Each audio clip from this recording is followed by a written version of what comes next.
Hello Stampers, Kim Wolf coming to you here from upstate New York, and I wanted to show you some really fun stuff going on with my cards. I'm doing the spinner card. Is that not fun? I'm going to show you how to do that. In fact, I'm using the Pop-Up Petals, the stamps and thin cuts dies. So I want to show you how to use those with this. I've created a couple other things. Another spinner card. I'm doing this in my class in person, but I'm also doing this online. So if you want to get in on that, you just have to purchase this bundle, and then I will send you the pieces and parts to create this card and this card with both those stamps. So you'll get all the little bling, you'll get all the papers cut, the little calendar, and this is a really fun easel card. Isn't that fun? So all you have to do is purchase the bundle, and then there is a small fee for this. I'll put the details in the comments, and also a link to how you can get those spinners yourself. Are they fun? I just think that they'll be a lot of fun to whoever gets them. So let me show you how to make this card. So it's pretty quick and easy. So I'm going to do it with you. Give you the dimensions. I just used 2 inks, crushed curry, and I used a tuxedo black. I used the brush with Beauty Paper Pack DSP designer paper, series paper, and had some fun. And then also, did you notice here I've got some of embossing or an embossing folder that I use on this. Is called the Beautiful Pattern Embossing Folder, and by taking a plain piece of cardstock, it just changes it up. I hope that's coming through on the camera. All right, so let me show you what I've done. So let me put this off to the side and really quickly tell you the sizes that you need. So first of all, you need to cut your 8.5 by 11 in half so that it is 8.5 by 5.5. You're going to score it at 4 1/4 and then fold it in half. I like to take my scissors and burnish the edge if you don't have a bone folder. If you have a bone folder, use that. In a pinch, use your scissors. All right, also we need to have, and this is Darling Duckling paper, and this is 3 1/4 by 4 1/2. And I like how this has got a bigger border on the outside. It just sets it off, doesn't it? And it really pulls the color from the pattern paper. This piece is black, and this is 2 3/4 by 4. I took my designer series paper and cut it, and this one is 2 1/2 by 3 3/4. That's going to go here. I cut already. I stamped and cut. I like to stamp these first and then use the die cut to cut it out, but everybody's got their own way of doing it, right? And this one I did the same thing. I stamped it and then I cut it out with the die cut. And all I did with this is a plain piece of black cardstock, and I cut it out with the die cut. So those are the pieces that I did there. And let me show you how fun this is to stamp that and get the colors on that you need it. So very quickly, I'm going to put these pieces together, and then I'm going to show you how you can make it lots of fun. All right, and I like to eyeball things. I do have some friends that really like to measure things and whatnot, but I'm an eyeballer. Are you an eyeballer or are you a measurer? Working on a grid like this, it is easier to see if things are lined up, but I also like to make sure that the outside edge is going to have the same amount of blank space or black space here. So I start there on how much to take in on each. So use those coordinates. If you didn't get them, you can go back and run that again. When you're using an embossing folder like this, I want the pattern to push up. So I'm going to, where I feel the pattern, I'm going to have that on the bottom.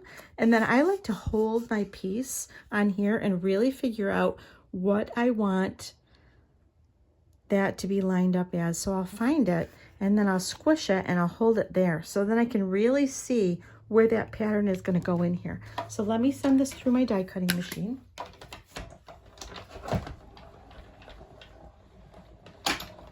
And I'm using the Stampin' Up! Machine, and it just takes the black plate and the base plate along with the 3D embossing folder, and it creates this beautiful pattern in your paper. So see how pretty that is? I just love it. All right, so that's going to go here. And then as far as stamping this goes, I already stamped it in Memento ink, but I'm also going to do what I'm calling a Black Eyed Susan. So I want the inside of my flowers to be black also. So I'm going to grab, what's really cool is there's a stamp for it. And I'm going to pull this off. My new favorite block is, it's called the H block. It's this one. I love this size. So this is 1.5 by 4.5, and it is such a great size to use over and over and over. So first time you take your stamps off of your carrier sheet, be super careful. You don't want to rip them. And then when I put them on there, I like to season them with my hand and get the oils of my fingers off this. It pulls the ink better from your ink pad. And then I want to line this up and see how does this go. So that's not going to be the right way. And make sure I've got it. So it's going to go that way. So I'm going to go up and down and up and down and up and down. And I like to take a scrap piece of paper and make sure that it's going to stamp nicely before I put it on my pattern paper. So see how I didn't get ink on that really well? I find that doing it on scrap paper first really gives me that opportunity to get that lined up nicely. So let's make sure, and you can see through your block and see it too, right? All right, so let's try to line that up. I'm trying to look through a camera and do this, so bear with me a little bit. All right, and then I'm going to clean that off. So I'm going to use a little spritzer. Don't mind my arm in the camera. I'm going to clean that off a little bit. Put that back on the carrier sheet. I keep a rag in my craft table, so wipe that off. And then I'm going to do the yellow flowers. So same thing. I'm going to close this up. And I'm going to take the crushed curry. And again, I'm going to line it up and see, is this the right? No, it is not. So I like working on this end of my block, so I'm going to turn that around and see if we can figure this out. All right, so I'm struggling a little bit here. Let's just make sure. Oh, there we go. Okay. So what you don't want to do is try to line up those circles for the inside of the flowers, because they have nothing to do with anything on this stamp. All right, again, I'm going to make sure on my scrap paper, nice. So let's go back, and then we're going to line this up.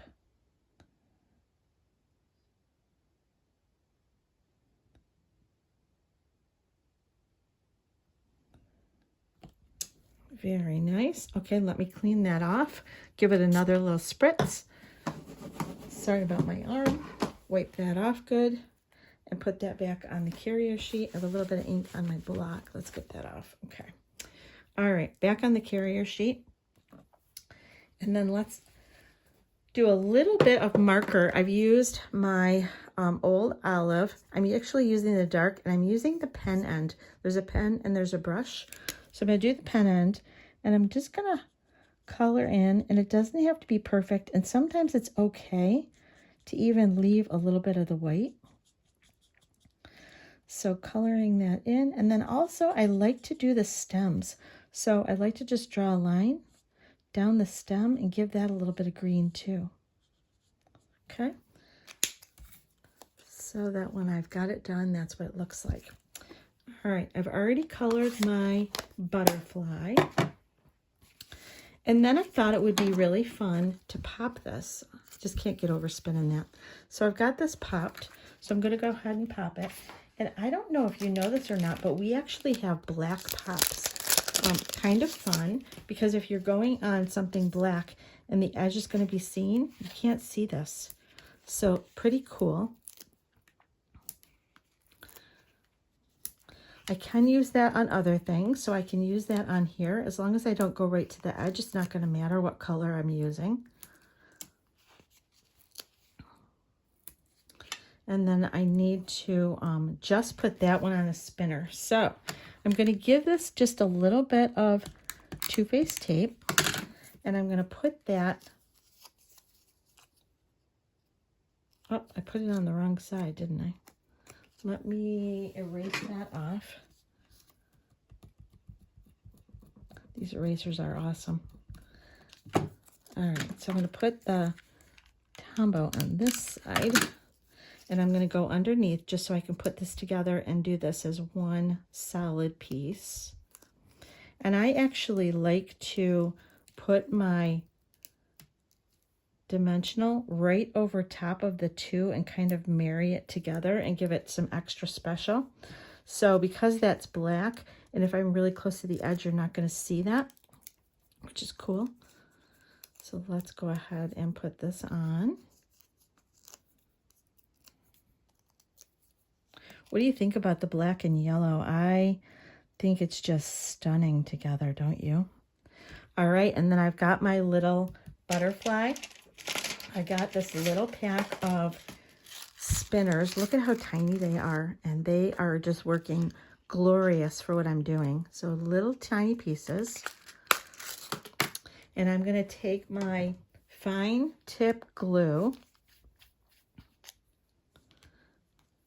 and I'm going to put a little bit on my paper directly, and then I've got a pair of tweezers. I'm going to put the bigger side down on the paper, but that way I can place it exactly where I want it. Give it a little push. Glue you have to hold for just a second. Make sure it's going to stick where you want it. And then again, I'm going to put a little bit of glue on the top of this. Not too much because I don't want it to get down into the mechanism, right? And then I'm going to put that on there. And again, hold it on. It's just spins so nicely. You don't even have to really have it on there yet. It's not even glued on and it's spinning. And when they hold it up, it just spins automatically. It's just so fun. So that is what I wanted to show you. Again, in the comments, you'll see where you can get those spinners. Love them. Hope you do too. Please like this video if I helped you learn something new, gave you a new technique, or shared something you hadn't seen before. I appreciate that. So again, I do hope you've learned something new today, and I hope you have a happy day. Bye.